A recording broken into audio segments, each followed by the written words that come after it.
Continuando con el Discipulado 1, ahora comenzaremos a estudiar la tercera sección del Discipulado, que le hemos llamado Fundamentos de la Vida Cristiana.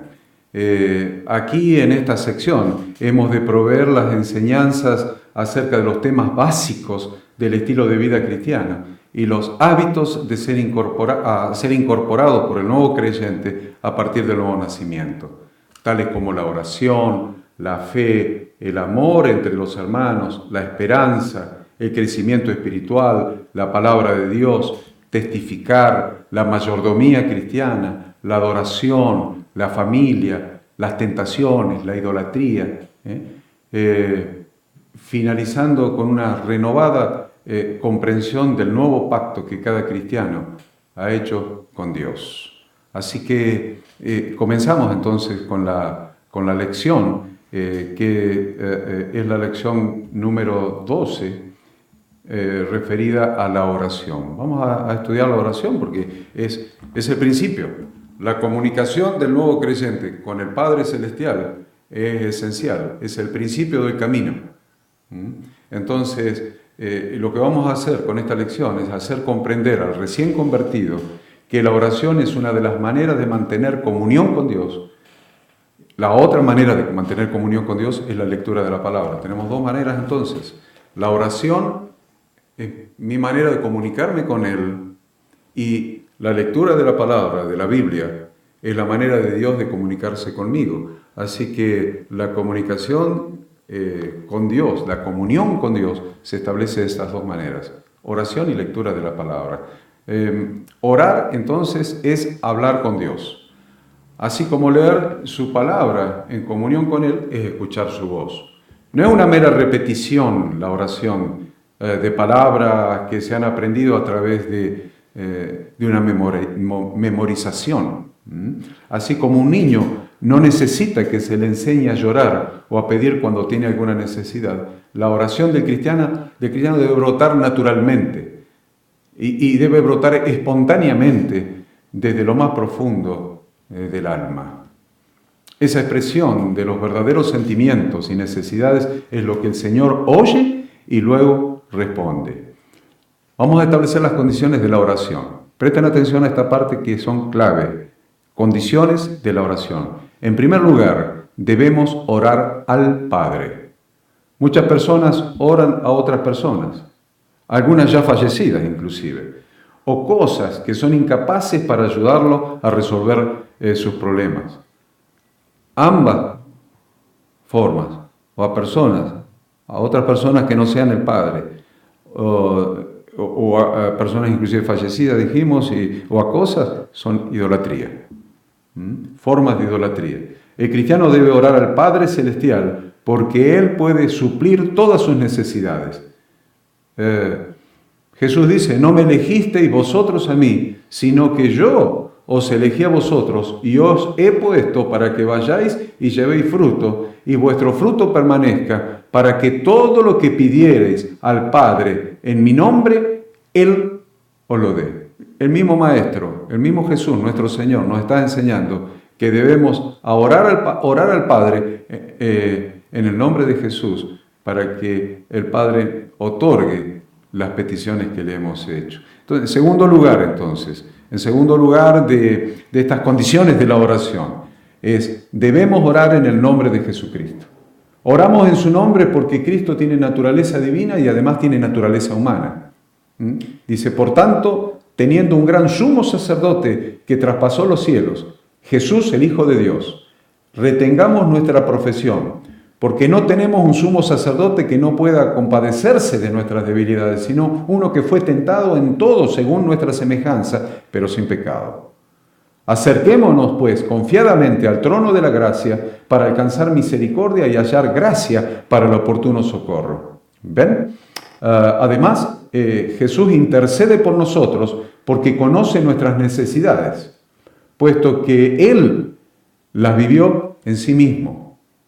La palabra nos dice, ¿quién es el que condenará? Cristo es el que murió, más aún el que también resucitó, el que además está a la diestra de Dios, el que también intercede por nosotros. También dice, hijitos míos, Estas cosas os escribo para que no pequéis. Y si alguno hubiere pecado, abogado tenemos para con el Padre, a Jesucristo el justo. Qué maravilloso esto, ¿eh? Descubrir por qué oramos en el nombre de Jesús. Oramos al Padre en el nombre de Jesús. Porque estas son las funciones que hoy Jesús está cumpliendo. Dice la palabra también, porque hay un solo mediador, hay un solo Dios, perdónenme, hay un solo Dios y un solo mediador entre Dios y los hombres. Jesucristo, hombre, nuestro mediador, nuestro pontífice, el único pontífice. Y todo lo que pidieres al Padre en mi nombre, lo haré para que el Padre sea glorificado en el Hijo. Si algo pidieres al Padre, yo lo haré. Es interesante entonces establecer estas dos condiciones primeras.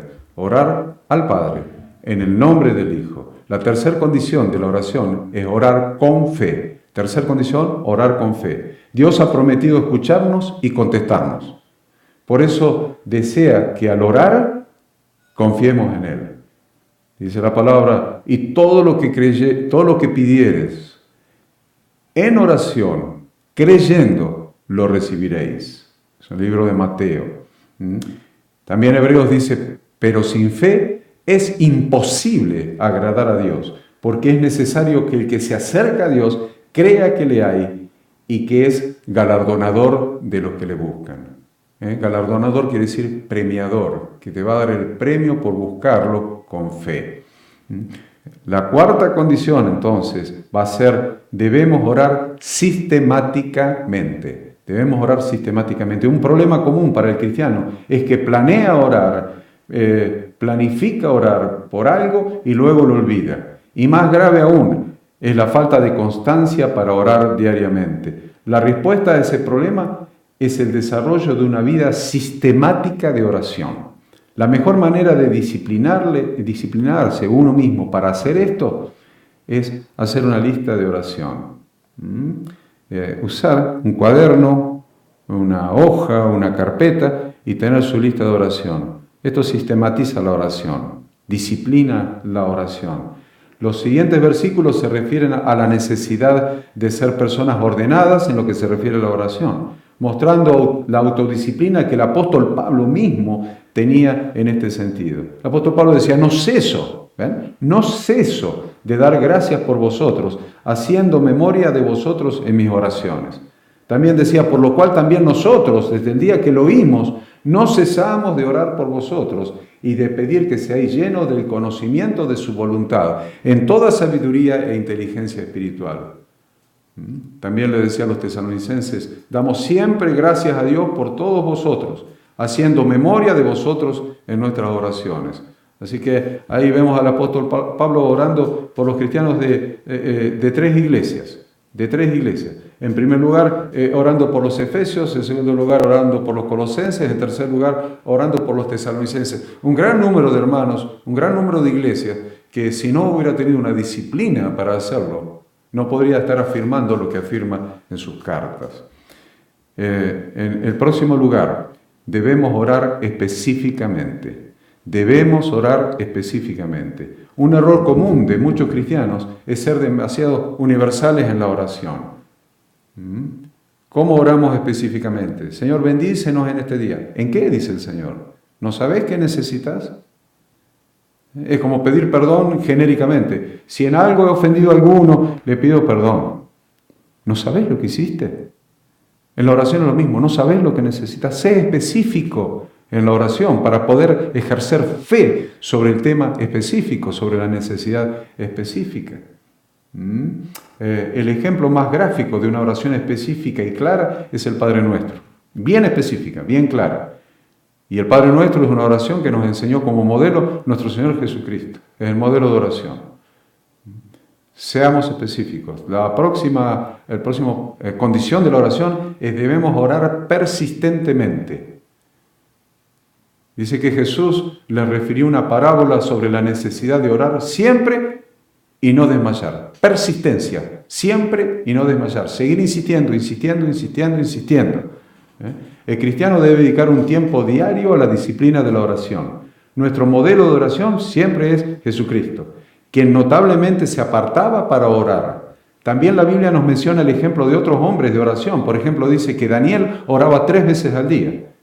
El libro de Daniel dice que cuando Daniel supo que el edicto había sido firmado, entró en su casa y abiertas las ventanas de su cámara que daban hacia Jerusalén, se arrodillaba 3 veces al día y oraba y daba gracias delante de su Dios como lo solía hacer antes. Era un hábito, era una costumbre.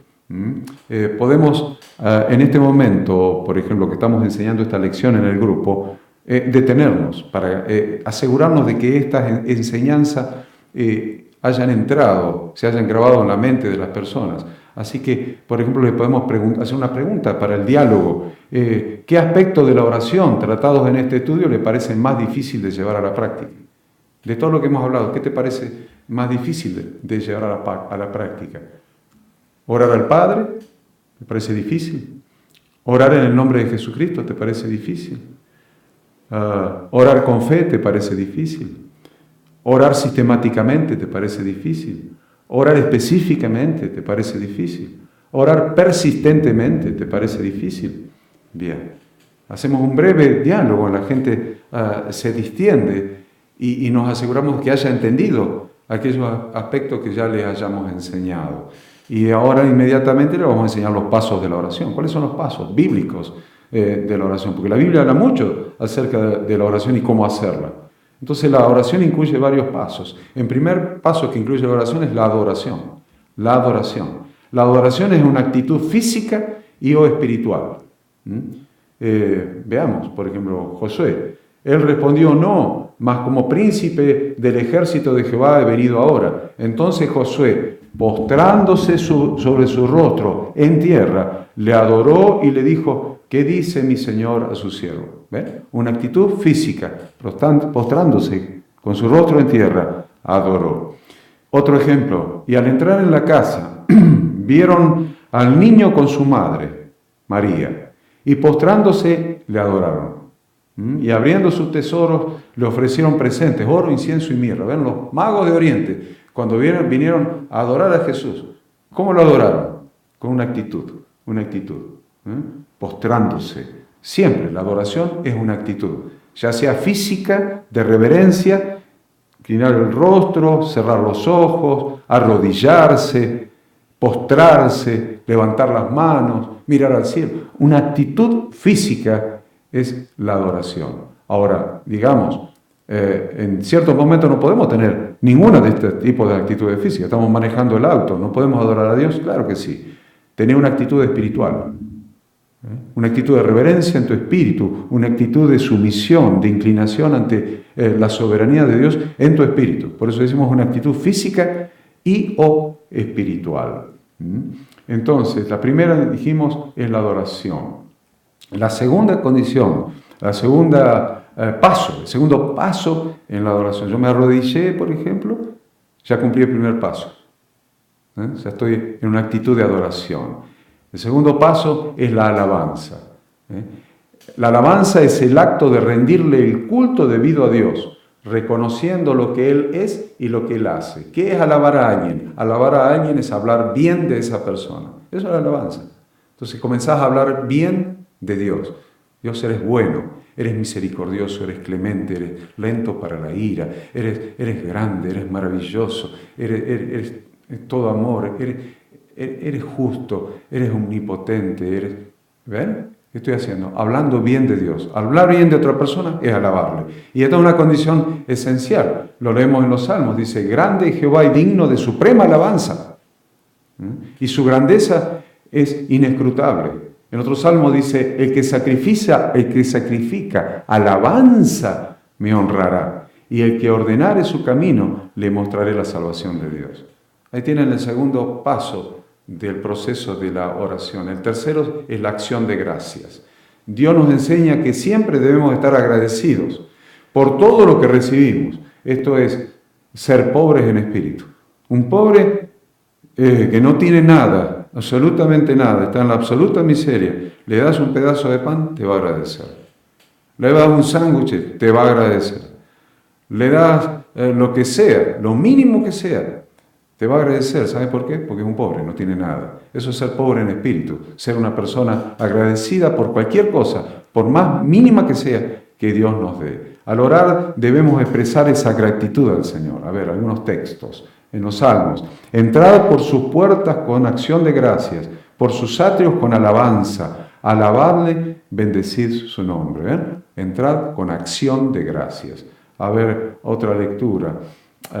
Lucas. Una historia con Jesús. Yendo Jesús a Jerusalén, pasaba entre Samaria y Galilea, y al entrar en una aldea le salieron al encuentro 10 hombres leprosos, los cuales se pararon de lejos, y alzando la voz dijeron: Jesús, Maestro, ten misericordia de nosotros. Cuando él los vio, les dijo: id, mostraos a los sacerdotes.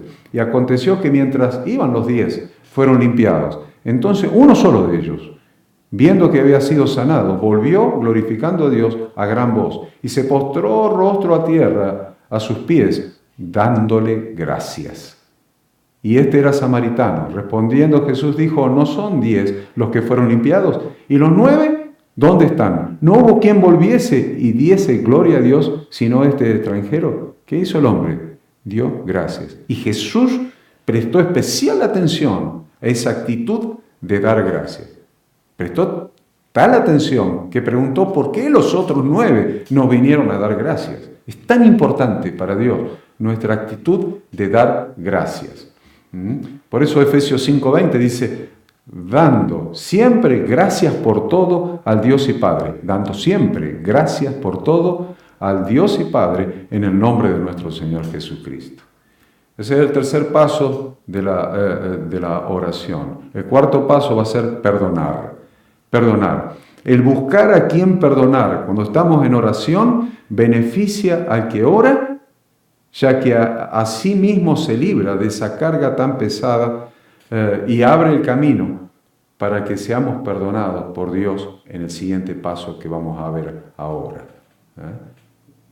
Es importante porque dice Jesús: cuando estéis orando, perdonad si tenéis algo contra alguno, para que también vuestro Padre que está en los cielos os perdone a vosotros vuestras ofensas. Porque si vosotros no perdonáis, tampoco vuestro Padre que está en los cielos perdonará vuestras ofensas. O sea que el perdonar, además de sacarnos la carga, la atadura almática que produce la falta de perdón, también nos abre el camino para que Dios nos perdone a nosotros. Por eso el quinto paso de la oración que les vamos a enseñar se llama la confesión. Quinto paso, la confesión. La confesión de los pecados es necesaria para mantener la comunión y la buena relación con nuestro Dios. Dios es santo. Debemos ser santos como Él es santo. Así que la confesión de nuestros pecados nos ayuda a mantener la santidad y la comunión con alguien que es santo. Entonces es necesario confesar y pedir perdón por nuestras ofensas para conservarnos en santidad, con un corazón limpio y transparente delante de Dios. El que encubre sus pecados, dice la Biblia, no prosperará, mas el que los confiesa y se aparta alcanzará misericordia. También dice la palabra: si confesamos nuestros pecados, Él es fiel y justo para perdonar nuestros pecados y limpiarnos de toda maldad. Esto habla de proceso. Si confesamos nuestros pecados, Él es fiel y justo para perdonarnos y limpiarnos. Un proceso. En sexto lugar, en la oración diaria que vamos a hacer intercesión. O sea que en el sexto lugar está la intercesión. Es el momento en que rogamos por el establecimiento del reino de Dios. ¿Vieron? El Padre nuestro: venga tu reino. Venga tu reino. Esa es la intercesión. El momento que rogamos por el establecimiento del reino de Dios y por las necesidades de otras personas. Venga tu reino. Hágase tu voluntad como en el cielo, también en la tierra. Dice el apóstol Pablo cuando le enseñaba a su hijo Timoteo. Dice: exhorto ante todo a que se hagan rogativas, oraciones, peticiones y acciones de gracias por todos los hombres. Ahí tiene intercesión. Intercesión es cuando se ora por otros, por los reyes y por todos los que están en eminencia, para que vivamos quieta y reposadamente en toda piedad y honestidad. Jeremías dice: y procurad la paz de la ciudad a la cual los hice transportar, y rogad por ella a Jehová, porque en su paz tendréis vosotros paz. Intercesión. Y séptimo, y no menos importante que todo lo anterior, no le resten importancia a este séptimo punto que les voy a enseñar. Séptimo, e igual de importante que todo lo anterior, es nuestras peticiones. Debemos presentar específicamente nuestras peticiones. No digamos gracias porque ya me respondiste. ¿Qué te respondí si no me pediste nada? Es necesario especificarle a Dios en oración nuestras peticiones. Entonces, este momento de la oración es el momento en que suplicamos a Dios por su ayuda para nuestros propios intereses y para nuestras propias necesidades. Es el último paso, no obstante, es muy importante. Dice la Biblia, por nada estéis afanosos, si no sean conocidas vuestras peticiones delante de Dios en toda oración y ruego con acción de gracias. No te sirve de nada ponerte ansioso, que te haga mal a la panza, al cuerpo, al organismo, al cerebro. No estéis ansiosos. ¿Para qué te sirve ponerte ansioso? ¿Qué vas a arreglar? Pero sí, trae delante de Dios tus peticiones en forma específica, recurrente, persistente, con acción de gracias, y eso sí, te va a dar un resultado. Entonces, tal vez podamos ahí en ese momento, en el grupo, repartir unas hojitas en blanco y decirle a la gente, anoten ahora, a continuación, los 7 pasos que hemos enseñado de la oración. ¿Les parece interesante? A ver, la gente va a tener que anotar. Primer paso, la adoración. Segundo paso, la alabanza. Tercer paso, la acción de gracias. Cuarto paso, perdonar. Quinto paso, la confesión. Sexto paso, la intercesión. Y séptimo, nuestras peticiones. Y ahora, ya que estamos en este tema tan importante, al grupo, a los miembros de este grupo, a los presentes en este grupo, le vamos a encargar una tarea para que hagan durante la semana. Tarea para hacer durante la semana a todos los miembros de este grupo. A ver, elabore una lista de las cosas por las cuales debe orar. Elabore una lista de las cosas por las cuales debe orar. Y establezcase a usted mismo una disciplina de oración. Busque un horario dentro de las actividades de su día en que pueda tomarse un tiempo mínimo de media hora para dedicarlo a comunicarse con el Padre, de ida y vuelta. Ore y lea una porción de la palabra de Dios. O sea que vaya al lugar de oración de su casa, en ese momento que ha fijado, con el cuadernito donde tiene todos los motivos de oración anotados y con una Biblia. Entonces, abra el cuadernito y haga el proceso que hemos aprendido de oración y cuando llegue a la intercesión y a las peticiones personales, ahí las lee y le pide a Dios, pero después guarde un momento al final. Guarde un momento al final para escuchar la voz de Dios. Abra la palabra y dígale, Señor, háblame. Y lea la palabra y déjese hablar por el Señor. Predisponga su corazón, su espíritu para oír la voz de Dios. Espero que esta lección también les resulte de utilidad.